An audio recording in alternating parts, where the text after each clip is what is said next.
we've got 5 more games, including the Giants and the Browns, that we are going to pick. Let's get right into it. Jerry? All right, game number 1, we start with your team. The Minnesota Vikings, who have been impressive to start at 2-0, take on the Texans. The Vikings at home are getting 2.5 points. Yeah, I love the home dogs this week, and they are one of the teams. And, to me, this is a cool game, even though Al Duke says it's not. The Texans are a really good team. The Vikings under Sam Darnold are throwing the ball down the field. I love the fact that Kevin O'Connell's opened the offense up for him. I will take the 2.5 points, and I will take the home dog Vikings.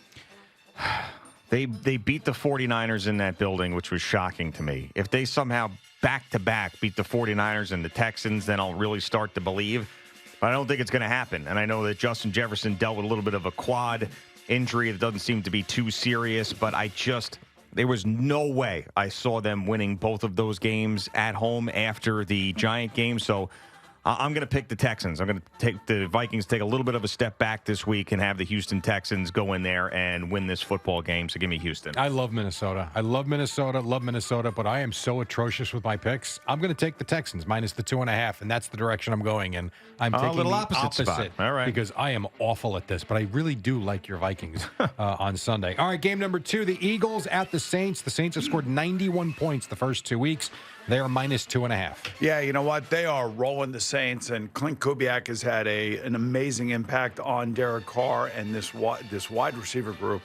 Whether it be Rashid Shahi or whether it be Chris Olave, Alvin Kamara, they are flying. They are fast. They are exciting.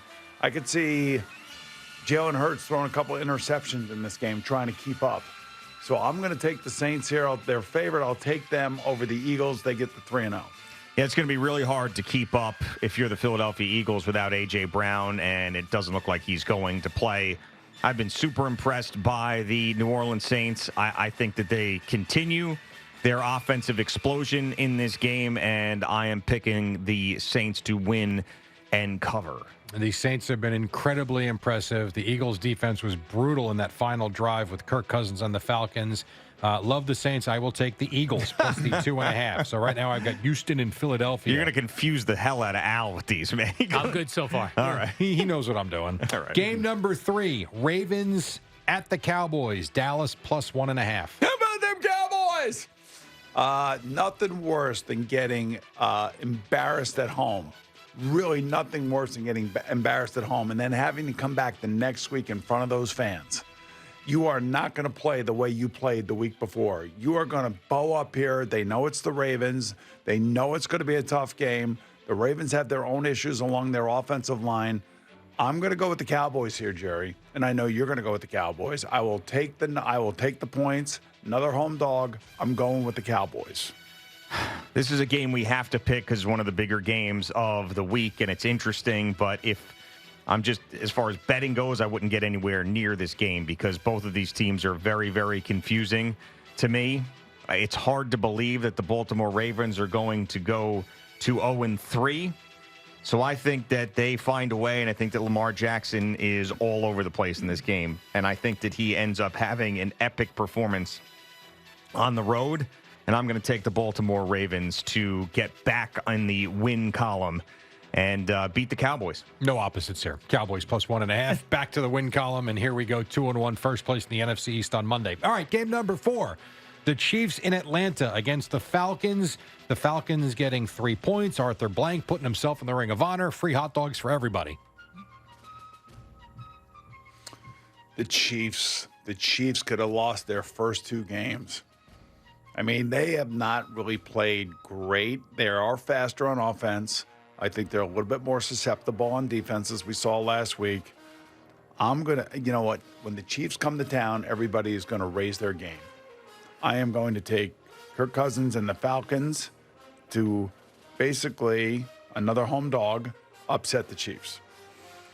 Yeah, I'm taking the Chiefs. You put them in a dome, they're going to be even faster. The Falcons are still not quite there. You know, it took that drop by Saquon Barkley for them to win that second game. They looked miserable week 1. I just think they're going to need a couple more weeks to round into shape. You don't round into shape against these Super Bowl champions.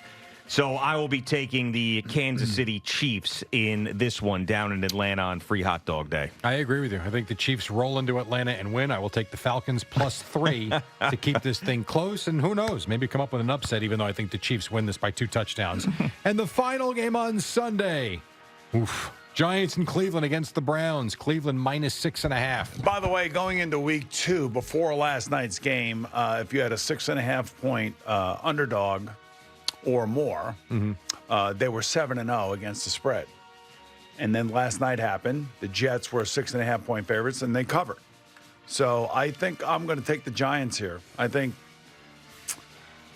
they're going to cover. I don't think they're going to win, but I do think that Sean Watson does not like playing at home. And that's kind of been a reoccurring theme for me.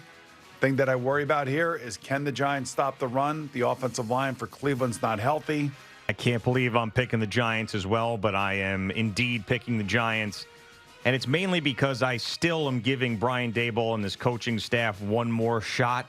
0-3 with them and getting beat up and losing by a touchdown or more is just, I mean, it's going to be a bloodbath on Monday morning. I just don't think that they're ready for that. They may end up losing a close game, but I can't see them losing by 7 or 10 or more, especially against Deshaun Watson, who just flat out has stunk. So you're going to see the Giants' best players play really well in this game, and that's Dexter Lawrence, that's Malik Neighbors. Daniel Jones just has to be okay.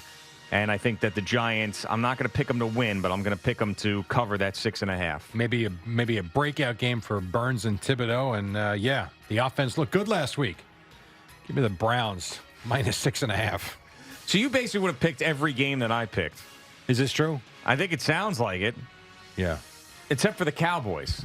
Got to pick the Saints. So the other 4 you would have picked with me, and you picked the opposite. So we're going to see how that works. You were doing the opposite of what you were going to pick. So you basically said, I was going to pick this team, but I'm going with that team. Because this stretches to all of last year, too. Yeah, I mean, it's embarrassing. It's tough. So let's just go with the opposite. Winning the lottery, man. Something like that. Yeah, well, 2 years ago, you won, though. I did. Yeah. Last year and into this year, it's been pretty pathetic.